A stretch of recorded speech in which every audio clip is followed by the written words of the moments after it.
have realistic expectations about the next few days, but I'm optimistic as well. Raise whatever you like. We'll have that debate, not just in the room, but importantly out there as well. And change takes time.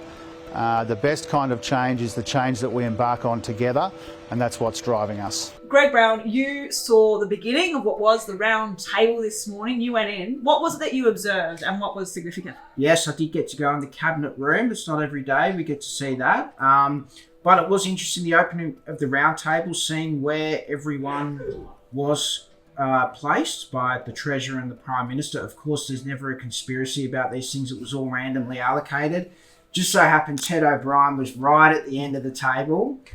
He looked pretty alone there. The other end of the table didn't have anyone on it, so he took one end and was as far out of sight from the PM and the Treasurer as he could possibly be. And what about like the unions and businesses? Yeah, so right next to it was interesting. Right next to the PM and Treasurer were in the middle of the table, as you'd expect. Next to the Treasurer was Katie Gallagher, and next to her was Michelle Bullock, the RBA governor, who did do a presentation in the morning. That really opened everything up. And then next to the Prime Minister was Jenny Wilkinson, who's the Treasury Secretary.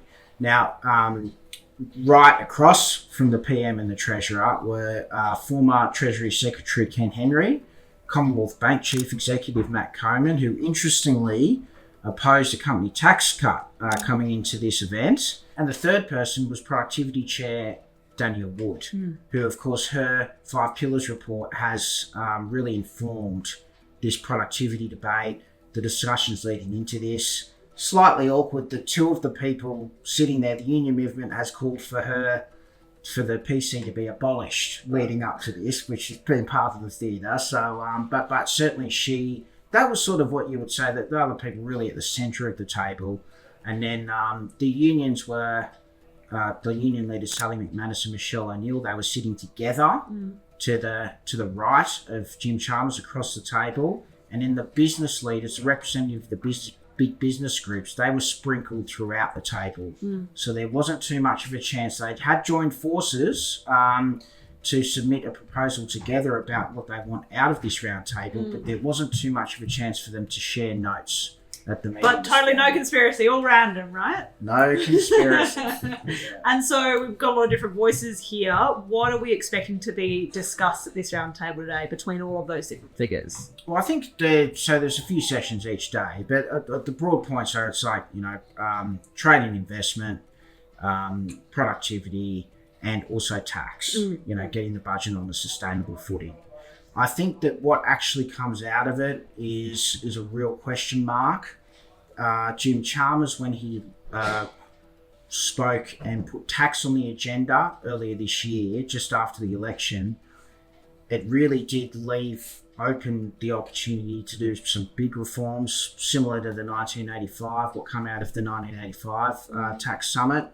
Since then, though, we've had a lot of to and fro, unions saying that they want, a 4-day working week, and business saying, it doesn't really seem like anyone's getting on the same page. And I think crucially, it doesn't seem like Anthony Albanese wants to progress measures that are going to split the round table. So I think as far as actually getting to positions on things that everyone will be reasonably happy with, you'd have to think it will, in the end, be relatively limited. And what did the PM say today about what he expects to come out of today, what he's interested in, what he's not interested in? What can we gather from his remarks? Well, he really talked up, the opportunities of the future with, the clean energy revolution and AI. Also talked about the challenges of what's going on, with the international trading environment.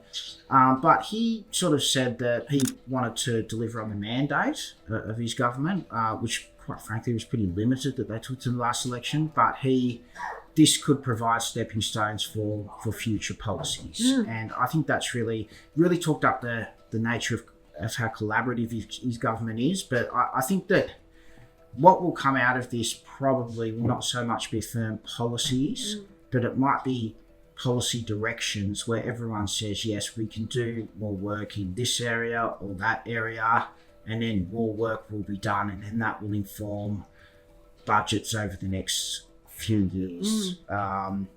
So I'm not expecting, come Thursday, a kumbaya moment where everyone holds hands and say we're all on the same page, Team Australia moment sort of a thing. But, if you're feeling optimistic, you could say that it could leave the government with some work to do ahead of the next budget.